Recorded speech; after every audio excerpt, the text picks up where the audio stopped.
Apple's October event? Let's talk about it.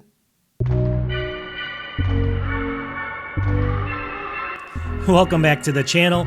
So Apple's going to have, we think, an October event coming up, and I want to go through all the different devices that might be launching in October in this video.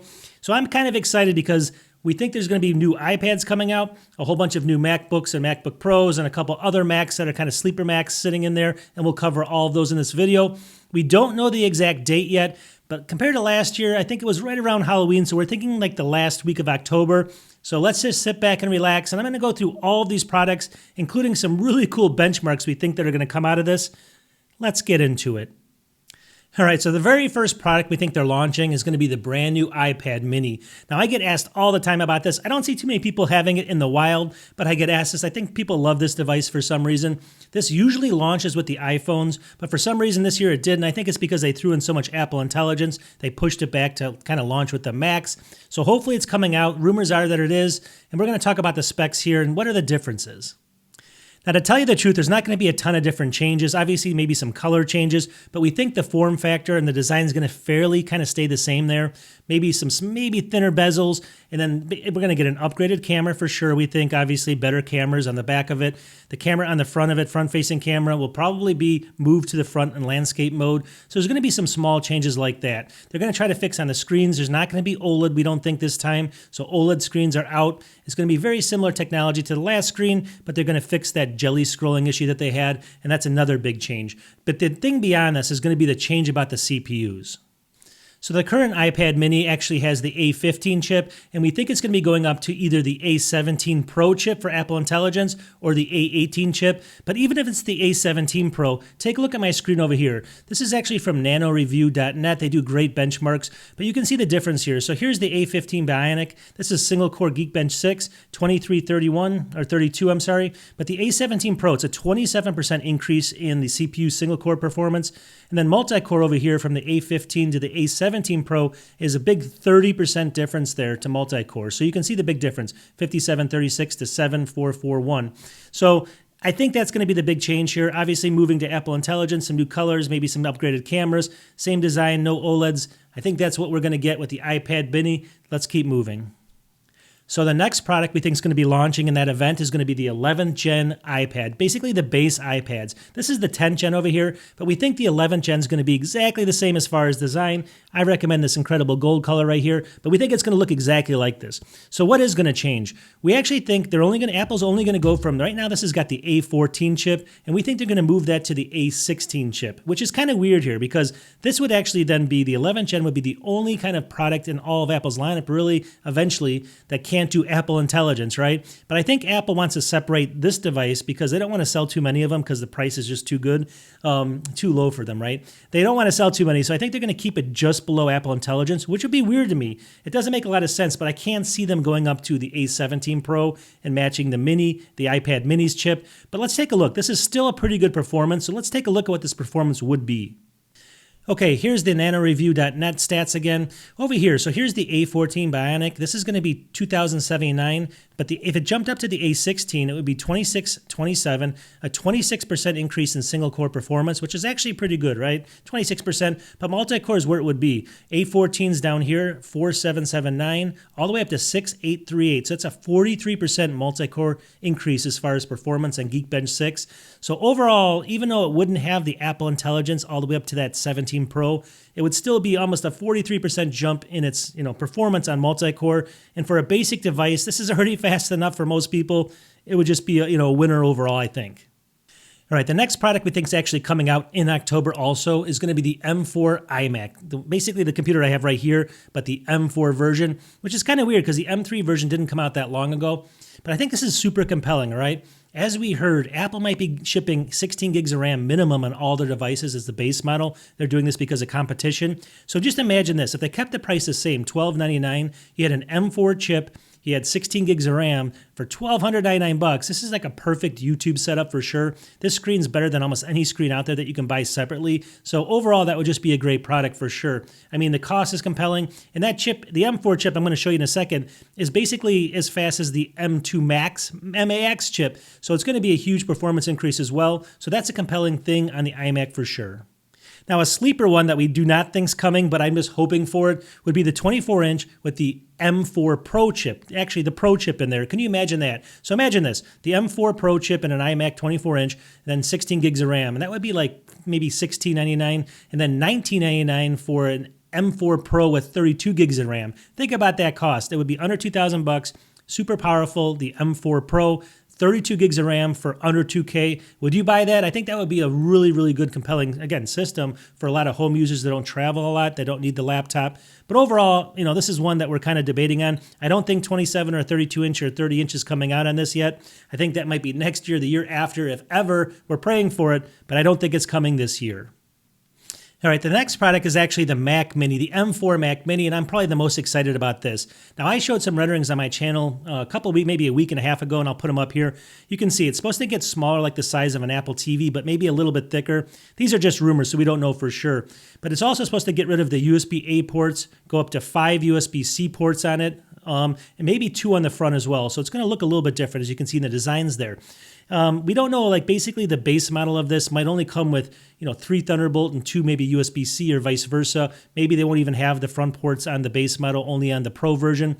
But obviously the Mac Mini is going to come in the M4 base and then the M4 Pro model with the Pro chip as well. So there's going to be two different formats of it. And the more expensive one obviously might get some more of the special features. We just don't know yet. It's still going to have the HDMI port, still going to have the Ethernet jack, we think. It's going to have an audio jack and a power plug-in. And we think that the power supply will still be built into the little device there. If that's possible, we think that's going to happen for sure.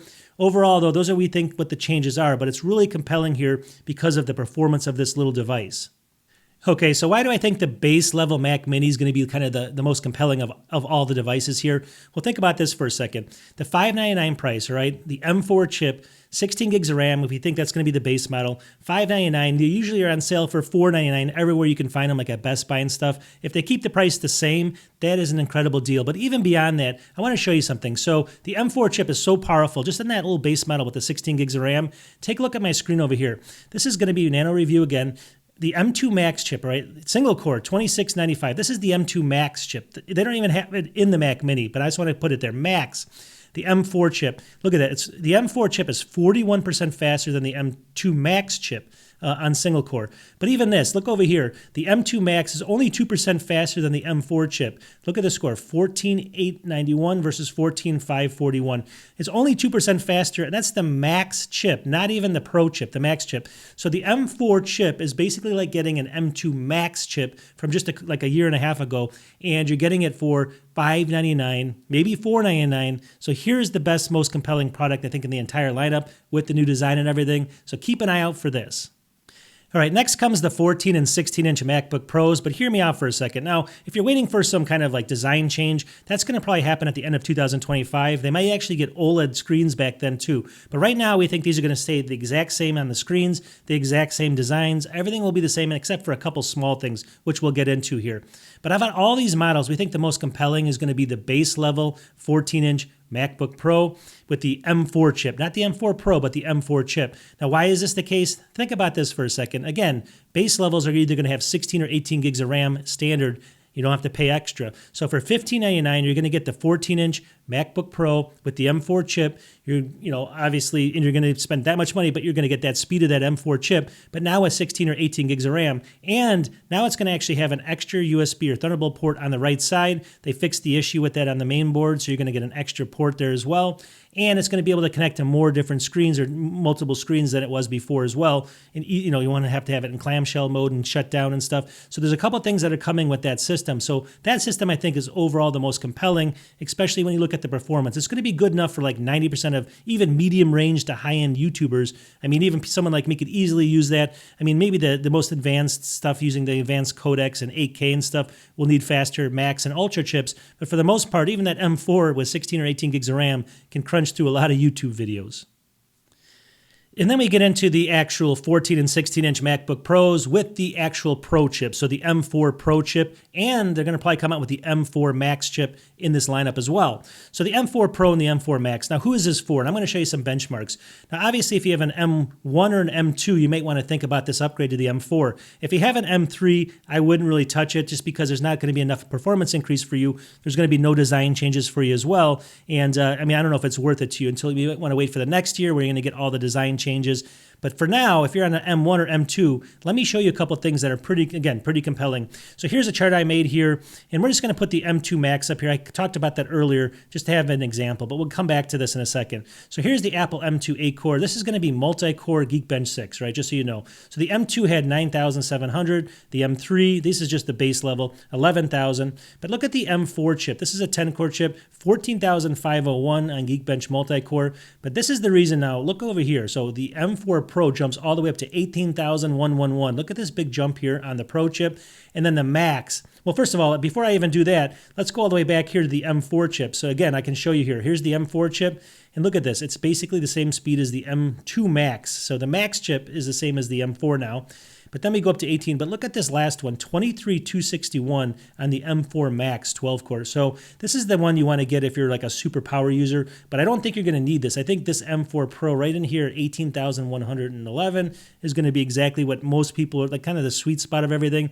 So you can see here there's some substantial upgrades from like the M2 series. I didn't put the M3 in here because, I mean, the M3 Max and Pros and stuff because, you know, obviously there's going to be, I think it's around 16,000 or something. So it's not going to be that big of a jump. But from like the M2s and the M1s, for sure, these are massive, massive jumps. So you might want to consider that upgrade. Now, again, don't make it if you don't need it because if you're just doing fine, the M1s are super fast. The M2s are fast as well. I have an M2 sitting right here in Air, and it's, you know, I don't need to upgrade. I might for my channel, but that would be the only reason I do it. But anyways, if you have any type of performance issues, you can look at these charts and kind of determine. Obviously, these last two are rumored to be this scores, but they should be fairly accurate. All right, so I think that's all the products that are actually going to be coming out in October. Now, for the people that are waiting for the MacBook Airs, I think there's bad news for you. I think that's coming out in the first couple months of 2025, so you may have 5 or 6 more months to wait on that. Not a bad thing, but they should be a huge upgrade. I have an M2 MacBook Air here. It's still fine, trust me. This has got 16 gigs of RAM, so an M4 with 16 gigs of RAM is going to be awesome. So if you're thinking about the Air, you can definitely wait for that. You know, that would be one option for you. But overall, I think, you know, even if you have an older one, I would still wait to see, you know, what's coming out. And you still may even want to wait for the versions in later 2025 or 2026 if you have like an M2 or an M3. So what is the most compelling for me personally? I think the Mac Mini definitely. I think the iMacs here, if it comes with the 16 gigs of RAM and they keep the price at $1299, would be a good option. You could see the benchmarks there. I think the base level MacBook Pro with the M4 chip, not the M4 Pro, but the M4 chip, like I mentioned, is a really good value at $1599, especially with the new ports and stuff like that. So I think those are the best ones. The MacBook Pros with the M4 Pro chips are a really good value because of the increase that you can see in the speeds there. But again, if you're, you know, don't upgrade if you have like an M3 or something, it doesn't make a lot of sense to go to the M4. So you tell me in the comments, what are you the most excited about? What are you going to put your money into? Which are the ones you're waiting the most for? And I'm just curious in the comments. Definitely post some comments. Helps me out, helps the channel out, gives me better ideas for the next video. So we'll wrap this up now and we'll see you in the next video coming up here. Usually in a couple of days. Actually, I have the Apple News coming up, I think, over the weekend, so stay tuned for that, and we'll talk to you in the next one. Peace.